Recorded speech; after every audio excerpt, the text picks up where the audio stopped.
Bismillahirrahmanirrahim. Assalamualaikum warahmatullahi wabarakatuh. Bismillahirrahmanirrahim. Alhamdulillah wassalatu wassalamu ala Rasulillah wa ala alihi wa sahbihi wa mawala.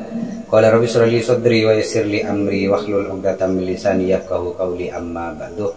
Sahabat-sahabat pemirsa YouTube yang saya hormati, jumpa lagi dengan saya Imam Ghazali di channel Imam Ghazali 99. Sahabat-sahabat pemirsa YouTube, kali ini saya akan menyampaikan sebuah cara bagaimana kita bisa memukul orang dari jarak jauh tanpa menyentuh tangan, tanpa mengeluarkan tenaga, tanpa berhadapan secara langsung.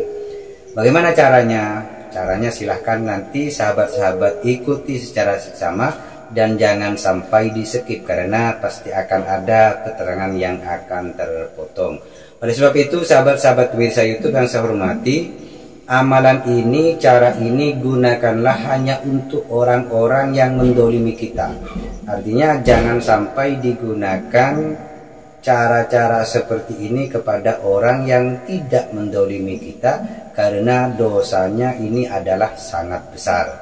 Ilmu ini dulu sering digunakan kepada maling yang mengambil barang kita, sehingga walaupun kita tidak mengetahui malingnya pada saat itu, tapi ketika digunakan cara ini, maka nanti akan ada tanda pada maling yang mencuri benda kita. Ini dulu yang dilakukan oleh orang-orang tua sebelum kita ini. Baik sahabat-sahabat pemirsa YouTube yang saya hormati, bagaimana caranya? Caranya adalah kita harus mencari pohon delima. Jadi carilah pohon delima, kemudian carilah ranting yang agak besar. Jadi ranting-ranting tadi ini, tulislah nama orang yang ingin kita pukul. Jadi umpamanya namanya Fulan, maka tulislah nama Fulan. Namun sebelum itu bacalah sebuah ayat. Jadi bacalah ayat, fa idza qudiyatis sholatu fantashiru fil ardi wabtaghu min fadlillah wadhkurullaha katsira la'allakum tuflihun. Wa ayatul kursi, dan juga membaca ayat kursi. Jadi ketika kita membaca itu, ini membutuhkan konsentrasi yang sangat ekstra. Di saat kita membaca ayat-ayat tadi, maka kita menulis nama seseorang tadi. Namanya adalah Fulan. Tulislah Fulan di ranting kurma yang masih melekat pada pohon delima, bukan kurma, maaf, yang masih melekat kepada pohon delimanya. Jadi ditulislah namanya. Jadi tangan kita sambil menulis nama, mulut kita juga membaca ayat. Kalau tidak selesai, ditambah dengan ayat kursi. Kemudian setelah menulis nama, maka tulislah 6 huruf, yaitu kho 3, dal 3. Jadi kho, dal, itu tulis.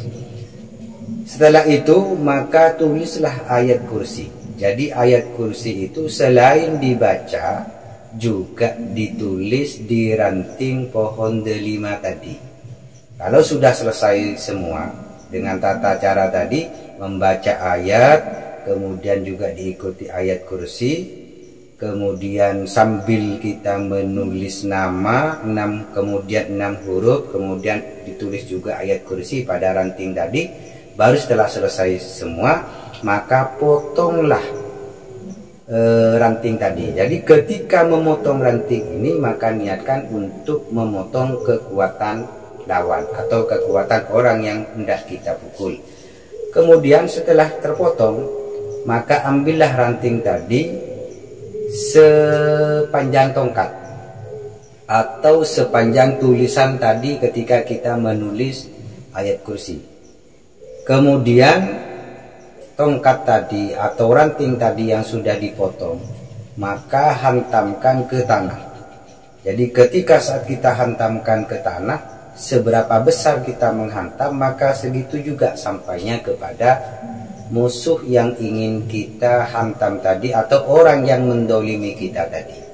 Oleh sebab itu sahabat-sahabat, jangan gunakan ilmu ini untuk main-main. Orang dulu sering menggunakan ilmu ini untuk mengetahui siapa yang mencuri benda kita. Dengan cara tadi, maka nanti akan ada bekas pukulan kepada orang yang mencuri barang tadi. Sehingga kalau barang tidak dikembalikan, maka orang tadi tidak akan sembuh dari rasa sakit dan bekas dari pukulan ranting delima yang dipukulkan ke tanah. Oleh sebab itu, sahabat-sahabat pemirsa YouTube, bijaklah dalam menggunakan ilmu sehingga tidak dibuat main-main, karena ilmu ini adalah ilmu yang sangat berbahaya ketika disalahgunakan. Ilmu ini atau cara ini diambil dari kitab Al-Awfaq, yaitu karangannya Imam Al-Ghazali. Demikian, terima kasih saya sampaikan. Akhirnya, wassalamualaikum warahmatullahi wabarakatuh.